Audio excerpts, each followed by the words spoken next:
जय भीम नमो बुद्धाय. मित्रांनो, सध्या मध्य प्रदेशातील ग्वालियरमधून एक अत्यंत संतापजनक बातमी समोर येत आहे. भारतीय संविधानाचे शिल्पकार डॉक्टर बाबासाहेब आंबेडकर यांच्या प्रतिमेचा अपमान केल्याची धक्कादायक घटना घडली आहे. नीचे करो सकपाल मुर्दाबाद मुर्दाबाद मुर्दाबाद सकपाल मुर्दाबाद मुर्दाबाद मुर्दाबाद सकपाल मुर्दाबाद मुर्दाबाद मुर्दाबाद नमो पार्वती पताय हर हर महादेव।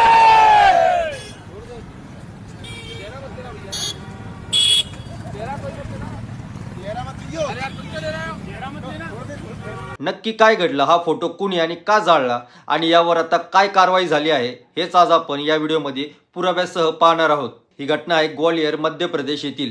साधारणपणे 1 किंवा 2 जानेवारी 2026 गुरुवारच्या सुमारास ही घटना घडली. काही समाजकंटकांनी डॉक्टर बाबासाहेब आंबेडकरांचा फोटो पोस्टर जाहीरपणे जाळला आणि त्याचा व्हिडिओ सोशल मीडियावर व्हायरल झाला. या घटनेमुळे संपूर्ण देशातील आंबेडकरी अनुयायांमध्ये संतापाची लाट उसळली आहे. पोलिसांनी केलेल्या कारवाईनुसार या प्रकरणात मुख्य आरोपी म्हणून अनिल मिश्रा आणि त्यांच्या इतर 3 साथीदारांना अटक करण्यात आली आहे. अनिल मिश्रा आणि काही लोकांनी रक्षक मोर्चा या बॅनर खाली हे कृत्य केल्याचा आरोप आहे.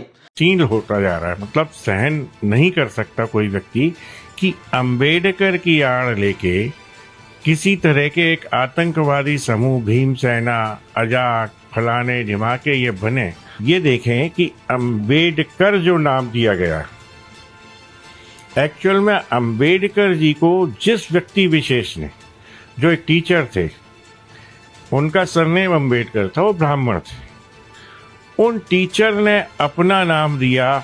एक दुष्प्रचार किया जाता है कि वो एक दलित थे. वो दलित कहाँ से थे?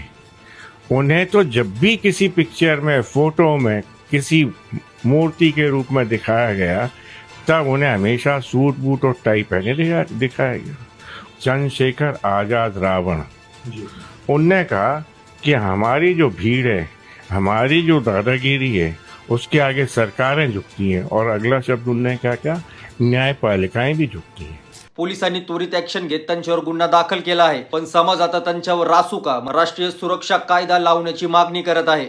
मित्रांनो, या घटनेमध्ये एक जुना वाद आहे असंही म्हटलं जातं. ग्वालियरच्या हायकोर्टाच्या आवारात डॉक्टर बाबासाहेब आंबेडकरांचा पुतळा बसवण्यावरून गेल्या काही महिन्यापासून वाद चालू झाला आहे.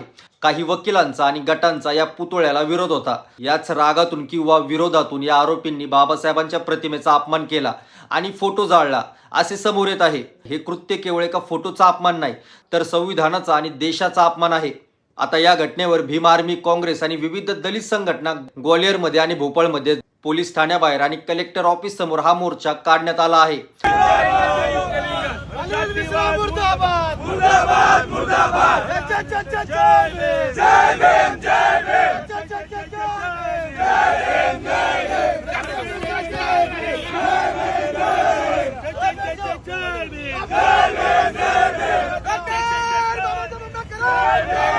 पोलिसांनी शांत राहण्याचे आवाहन केले आहे. पण जोपर्यंत आरोपींवर कठोर कारवाई होत नाही तोपर्यंत हा लढा चालूच राहील असे संघटनाचे म्हणणे आहे. मित्रांनो, डॉक्टर बाबासाहेब आंबेडकर हे केवळ एका समाजाचे नेते नाहीत, तर ते संपूर्ण भारताचे प्रेरणास्थान आहेत. अशा विचारांच्या लोकांवर कठोर कारवाई ही झालीच पाहिजे. तुम्हाला या घटनेबद्दल काय वाटतं, तुमचं मत हे कमेंट बॉक्समध्ये नक्की कळवा आणि अशाच महत्त्वाच्या माहितीसाठी आपल्या चॅनलला सबस्क्राईब करा. भेटूया पुढच्या व्हिडिओमध्ये. तोपर्यंत जय भीम, जय संविधान.